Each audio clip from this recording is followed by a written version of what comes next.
प्रेम शांती क्षमा ही तुझी शक्ती खरी। त्रिनयन माता तुझी तू दिव्य पुष्प भूवरी। तुझ्याच हाती दिधली तेजपुंज ही धुरा। जन्म घेतलास तू संहारणा त्या असुरा। शून्य ही ब्रह्मांड ही सूक्ष्म ही प्रचंड ही विकास ही विनाश ही आरंभ ही अंत ही।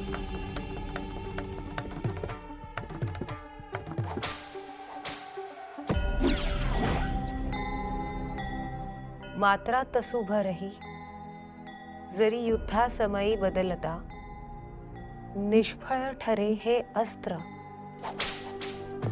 अन दूर जाई सफलता।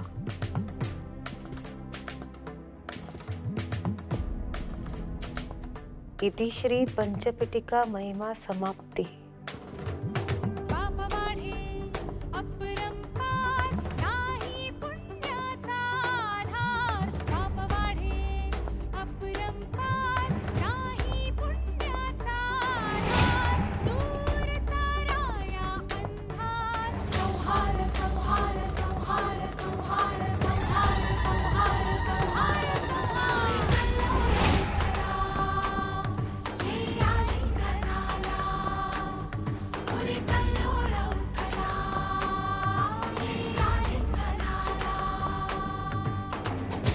प्रेम शांती क्षमा ही तुझी खरी बलस्थान आहेत, तुझी अस्त्र आहेत। त्रिनयना देवी आईने जन्माला घातलेलं तू एक सुंदर कोमल आणि दिव्य पुष्प आहेस।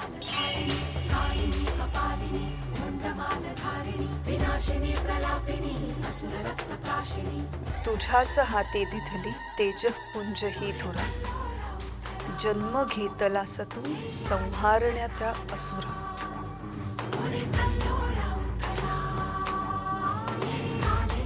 कलियुगात देवी आईच्या मुलीचा जन्म विरोचकाचा संहार करण्यासाठी झालाय। या युद्धाची धुरा तुझ्या हाती आहे मित्रा।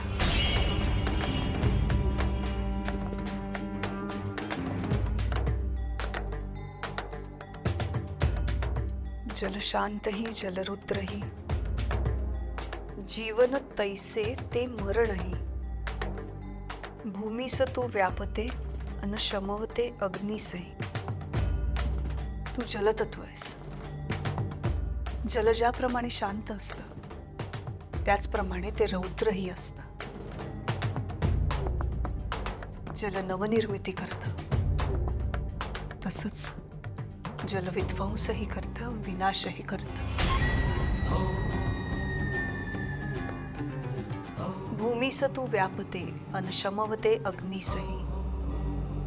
भूमी आणि अग्नितत्वापेक्षा जलतत्व श्रेष्ठ आहे हे सांगणारा श्लोक आहे हा। सामान्यताच दिव्यता आहे तुझी शक्ती खरी। त्रिनयन आशिष लाभुनी तू प्रकटली ह्या संगरी। भगवान विष्णूंचा मानवी अवतार म्हणजे प्रभू श्रीराम। ते सामान्य होऊन जगले, सामान्य होऊन लढले आणि जिंकले सुद्धा। म्हणजे सामान्य असणं, सामान्य म्हणजे साधेपणा। ह्या एवढ्या सगळ्या संकटांमध्ये स्वतःचा साधेपणा जपून ठेवणं हीच तुझी खरी शक्ती आहे मित्रा।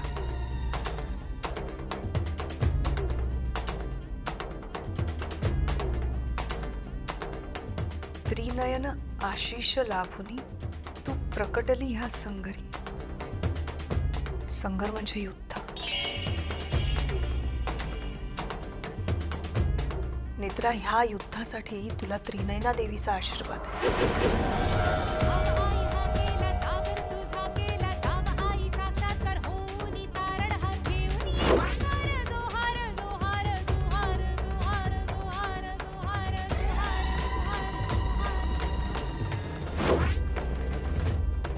सातव्या कन्येस लाभे सातवे रत्न तू। आहे विरुचक काळ पण आहेस त्याहून दिव्य तू।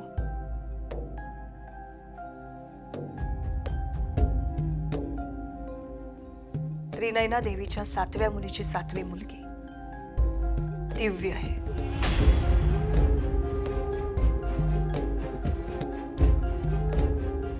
या संगरात पार्थ तू म्हणजे महाभारतातल्या युद्धात अर्जुनाची जी भूमिका होती तीच भूमिका कलियुगातल्या ह्या युद्धात तुझी आहे.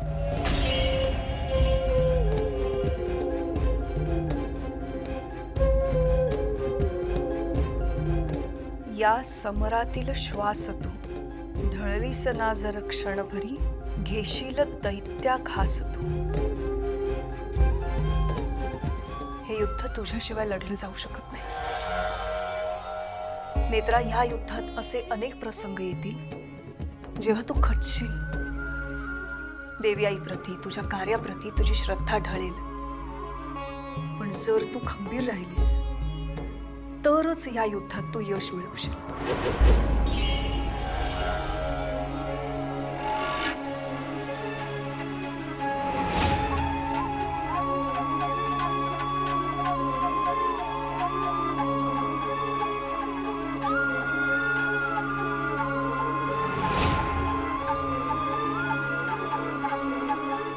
वधला विरोचक त्या युगी देहास लाभी मुक्तता. अस्थित शेष राहिली प्रतिशोध वेळी व्याकुळता. हा त्रेतायुगातला संदर्भ आहे. म्हणजे त्रेतायुगातल्या युद्धात जेव्हा देवी आईनी विरोचकाचा वध केला त्यावेळी विरोचकाच्या देहाला मुक्ती मिळाली. पण विरोचकाच्या अस्थी प्रचंड व्याकुळ होत्या. त्यांना देवी आईचा सूड घ्यायचा होता.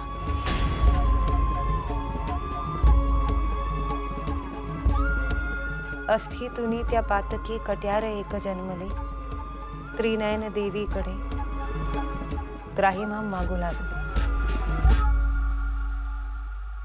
देवी आईने विरोचकाच्या अस्थींना एका बंधनात बांधून ठेवला.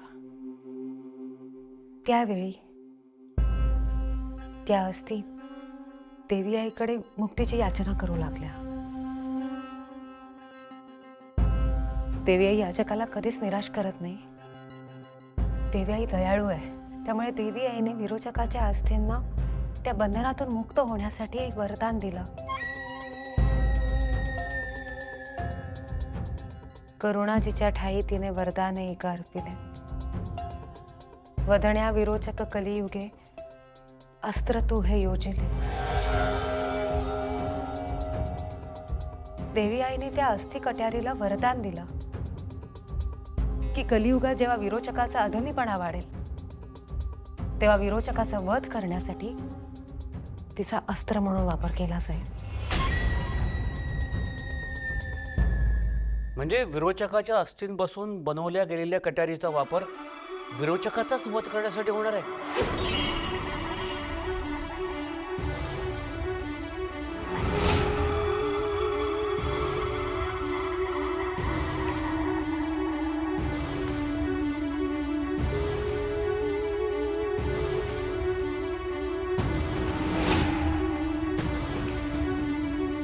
पातकी अनदिव्य हे शस्त्र तेज अनतिमिर आहे.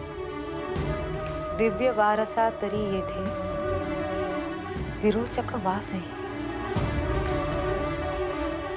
म्हणजे हे शस्त्र पातकी आहे तसेच ते दिव्यही आहे. हे शस्त्र तेज म्हणजे प्रकाश आहे आणि तिमिर म्हणजे अंधारही आहे. विरोचकाचा वध करण्यासाठी देवी आईने तयार केलेल्या ह्या शस्त्रामध्ये हे दोन्ही गुण आहेत.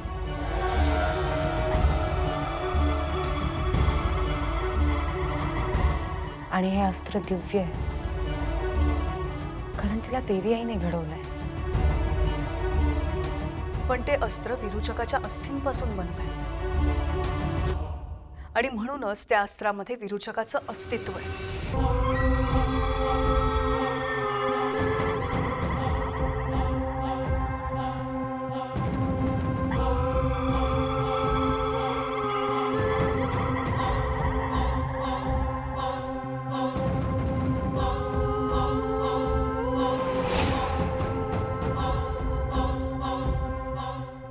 दैत्यास कामी अस्त्र हे नैवेद्य इतुका मागते जल भूमी अग्नी असे रुधिर त्रिवेणी मागते. रुधिर म्हणजे रक्त. आणि हे अस्त्र जागृत होण्यासाठी जलभूमी आणि अग्नितत्वाच्या मुलींच्या रक्ताचा संगम लागेल.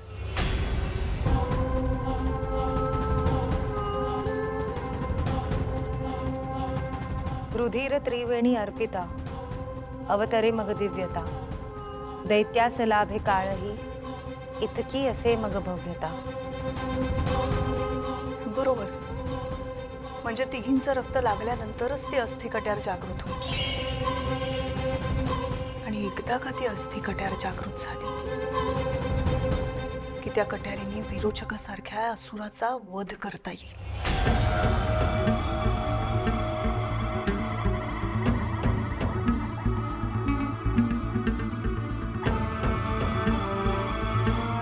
असले जरी ऐसे तरी मेघ एकच ह्यातही निष्क्रिय होई त्यामुळे अस्त्र हे युद्धातही.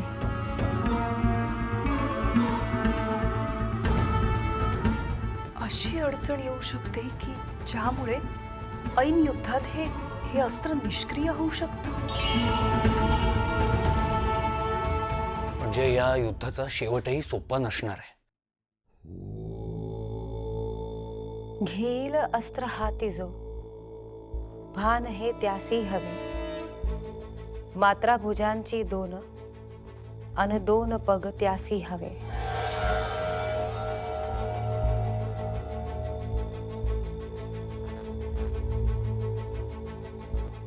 नयन कर्ण दोन अन मस्तिष्क ही एकच हवे. म्हणजे जो हे अस्त्र विरोचकावर वापरणार आहे तो मानव असायला हवा, श्वापद नको. आणि त्याला 2 डोळे, 2 कान, 2 हात, 2 पाय आणि 1 डोकं असायला हवं.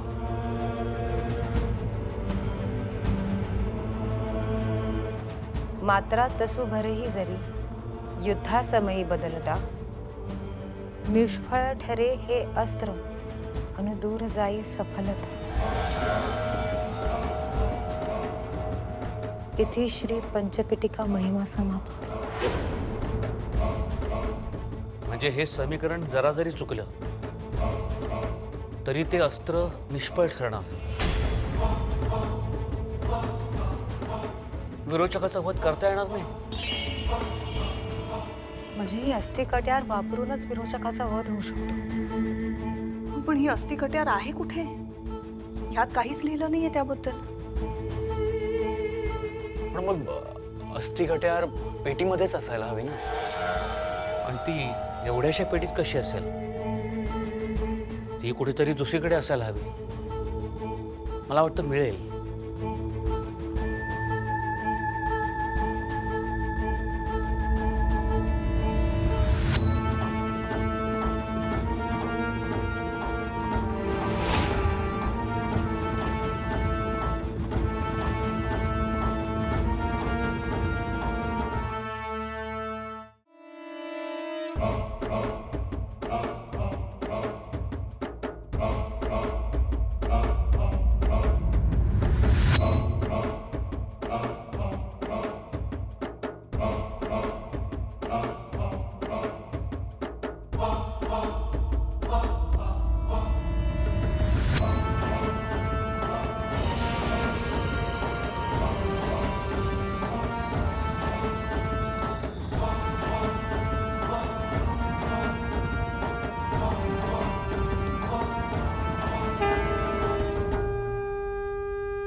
हीच ती कट्यार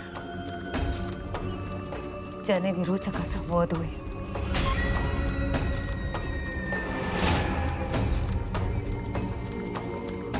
पण त्यासाठी आपल्याला मनोरमाजींची दिव्य शक्ती मिळवावी लागेल. तीनही शक्ती एकत्र आल्याशिवाय ही कट्यार जागृत होणार नाही. आणि आईची शक्ती विरोचकाकडे आहे. मग विरोचकाकडनं मनोरमा आजीची शक्ती परत मिळवावी लागेल. आणि त्यासाठी विरोचक ज्या ठिकाणी पडलाय तिथे जावं लागेल. पण विरोचकाकडनं ती शक्ती मिळवायची कशी? त्या पानात तसं काही लिहिलंय का? माहित नाही, पण ती शक्ती परत मिळवावीच लागेल. तरच ही कट्यार जागृत होईल आणि मग विरोचकाचा वध होईल. आणि त्यासाठी विरोचकाला गाठावं लागेल. मित्रा, विरोचक देवी आईच्या डोंगराच्या पायथ्याशी त्या जंगलातच असेल. आपण लगेच निघू. नाही त्यात तुला घरी थांबावं लागेल. अद्वैत, तीनही शक्ती एकत्र आल्याशिवाय ही कट्यार जागृत होणार नाहीये. त्यामुळे ह्यावेळी मलाच जावं लागेल. पण हे सगळं खरंच खूप रिस्की आहे. खूप डेंजरस आहे सगळं. मी तुमच्या दोघींबरोबर असणं खूप गरजेचं आहे. पण अद्वैत, आम्ही दोघी गेल्यानंतर जर विरोचक घरी आला तर घरच्यांचं रक्षण करायला तू घरात थांबायला नको? अद्वैत, इंद्राणींचं म्हणणं मला पटतंय. तू घरीच थांब. त्या दोघींना जाऊ दे. तुम्ही जा. लगेच निघायला